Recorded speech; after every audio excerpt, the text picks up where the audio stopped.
नमस्कार, मैं श्री रामचंद्र विश्व शांति दर्शन में आप सबका स्वागत करता हूं।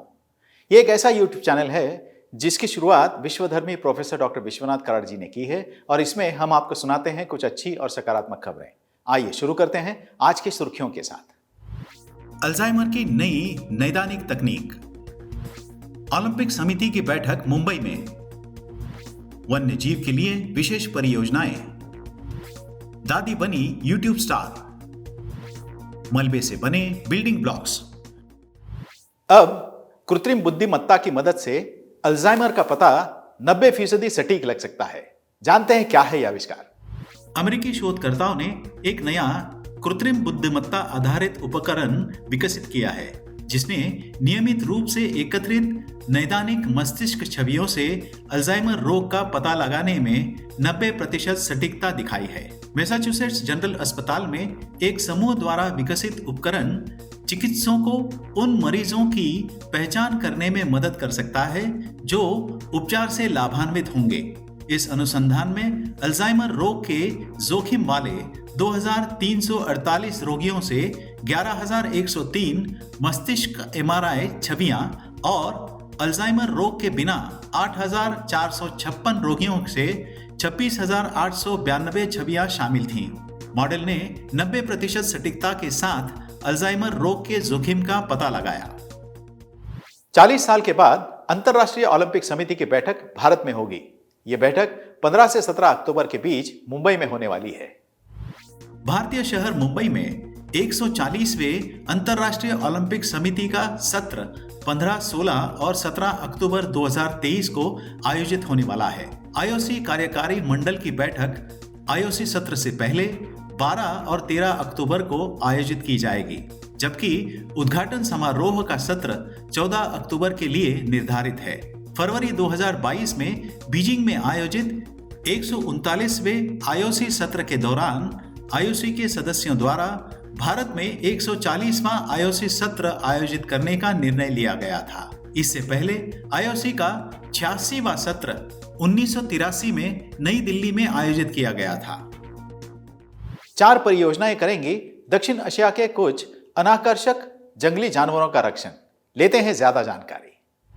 भारत और पाकिस्तान में आयोजित एक संरक्षण पहल का उद्देश्य है दक्षिण एशिया क्षेत्र के कुछ ऐसे जानवरों के बचाव में मदद करना जो ज्यादा प्यारे या मशहूर नहीं है लेकिन महत्वपूर्ण है। यह परियोजना दक्षिण एशिया में पेंगोलिन, किंग कोबरा, गिद्ध और व्हेल शार्क जैसे जानवरों को बचाने की कोशिश कर रही है।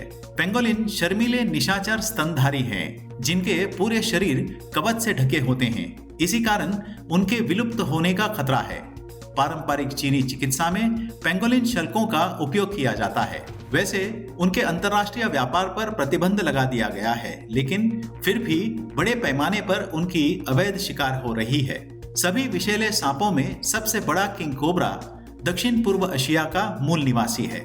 जबकि किंग कोबरा का काटना संभावित रूप से घातक होता है, यह आमतौर पर मनुष्य के लिए आक्रामक नहीं होता। इनके निवास स्थानों के नुकसान से लेकर शिकार तक के खतरों के साथ किंग कोबरा को विलुप्त होने का खतरा है। अपनी तेज दृष्टि और गंध की तीव्र भावना के साथ आज गिद्ध दुनिया के पक्षियों के सबसे लुप्तप्राय समूहों में से एक हैं। 1990 के दशक के बाद एक अभूतपूर्व जनसंख्या दुर्घटना के कारण 4 दक्षिणी एशियाई प्रजातियां गंभीर रूप से संकटग्रस्त हैं। 1990 के दशक और 2000 के दशक के शुरुआत में पश्चिम भारत में गुजरात के सौराष्ट्र तट पर व्हेल शार्क का भारी शिकार किया गया था। शार्क के पंख और मांस का निर्यात किया जाता है। स्थानीय लोगों द्वारा अपनी नावों को जलरोधी बनाने के लिए इसका उपयोग किया जाता था। इन 4 जानवरों को संरक्षण दिलाने के लिए पूरे दक्षिण एशिया में संरक्षण कार्यक्रमों की एक श्रृंखला का आयोजन किया जाएगा। यह परियोजना इन जानवरों के प्रति लोगों के व्यवहार में बदलाव लाने की कोशिश भी करेगी। खेत की मजदूर से YouTube स्टार तक गंगावा की प्रेरक यात्रा, आइए देखते हैं। एम इल्क्रुई गंगावा किसी स्टार से कम नहीं है। लाखों लोग YouTube channel my village show पर उनके वीडियो देखते आ रहे हैं। मजेदार रेखा चित्रों में अभिनय से लेकर मशहूर हस्तियों के साक्षात्कार तक गंगवा इंटरनेट पर लाखों लोगों का दिल जीत रही है। यहाँ तक कि अभिनेत्री काजल अग्रवाल और विजय देवरकोंडा भी गंगवा को पसंद करते हैं। तेलंगाना के छोटे से गांव लंबाड़ी पल्ला में जन्मी गंगवा को दिहाड़ी मजदूर बनने के लिए स्कूल छोड़ना पड़ा था। 2016 में उनके दामाद श्रीकांत श्रीराम ने उन्हें अपने YouTube चैनल के लिए अतिथि भूमिका निभाने के लिए कहा। इस शो ने हास्य के तड़के के साथ ग्रामीण आबादी के कई मुद्दों को संबोधित किया। अपने स्वाभाविक अभिनय कौशल के साथ गंगवा कुछ ही समय में YouTube सनसनी बन गई। यहाँ तक कि उन्होंने आई स्मार्ट शंकर और मल्लेशम जैसी कई तेलुगु फिल्मों में अभिनय भी किया। वह कहते हैं कि अगर आपको अपनी ताकत पर भरोसा है तो कुछ भी हो सकता है। अभियांत्रिकी के कुछ छात्रों ने मलबे को बिल्डिंग ब्लॉक्स में बदल दिया। सुनते हैं यह खबर विस्तार से। एक इमारत को गिराए जाने के बाद कंक्रीट का कचरा ज्यादातर गड्ढों में, अनधिकृत स्थानों पर या सड़क के किनारे फेंक दिया जाता है।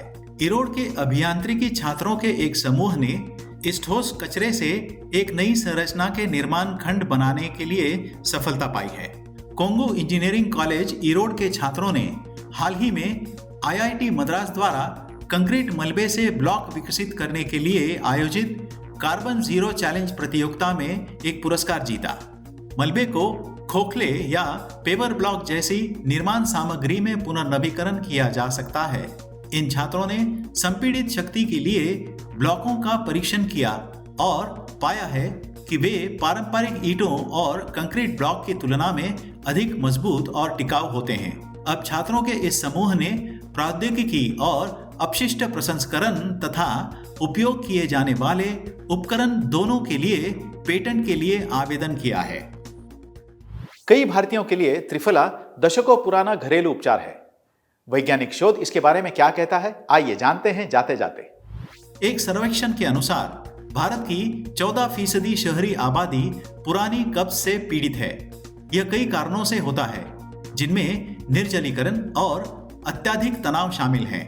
हालांकि इसका एक उपाय है जो कई दशकों से काम कर रहा है और वो है त्रिफला। यह पाउडर या चूर्ण आमतौर पर किसी भी भारतीय रसोई में पाया जाता है और आयुर्वेदिक चिकित्सकों के साथ साथ आधुनिक विज्ञान द्वारा भी इसकी सिफारिश की जाती है। त्रिफला आंवला, भिभिदकी और हरितकी जैसे 3 फलों से बनी एक पॉलीहर्बल दवा है। तीनों को सुखाकर पाउडर बनाया जाता है, जिसे आगे पेस्ट में बनाया जाता है या पानी और शहद के साथ मिलाकर सेवन किया जाता है। आशा करता हूं यह संस्करण आपको पसंद आया होगा। अगर हां तो इसे सब्सक्राइब जरूर कीजिएगा और देखते रहिए विश्व शांति दर्शन। धन्यवाद।